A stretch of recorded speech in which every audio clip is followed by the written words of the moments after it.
ও আমারে ডাকে না, কিন্তু আমি যে দয়াবান।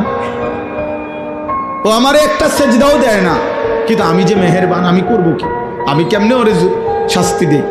আমি আল্লাহ কেমনে ওর খানা বন্ধ করে দেই? আমি যদি ঘুম বন্ধ করে দেই, ও তো বাঁচবে না। ও আমি যদি তার পেশাবের সার্কুলেশন বন্ধ করে দেই, পেশাবটাও যদি ঠিক মতো বাহির না হয়, ও তো বাঁচবে না। ওর পায়খানা যদি একদিন আটকায়া থাকে, ও তো বাঁচবে না। ওর নিঃশ্বাস যদি 1 সেকেন্ড আটকায় থাকে, ও তো বাঁচবে না। আমি যে রহমান, আমি যে দয়ালু। তবে আল্লাহ বলে, বান্দা তবে শেষ তুমি ভেবেছ আমি শুধু দয়াই করে যাব? না রে বান্দা, আমার ব্যালেন্স আছে, আমার একটা ভারসাম্যতা আছে।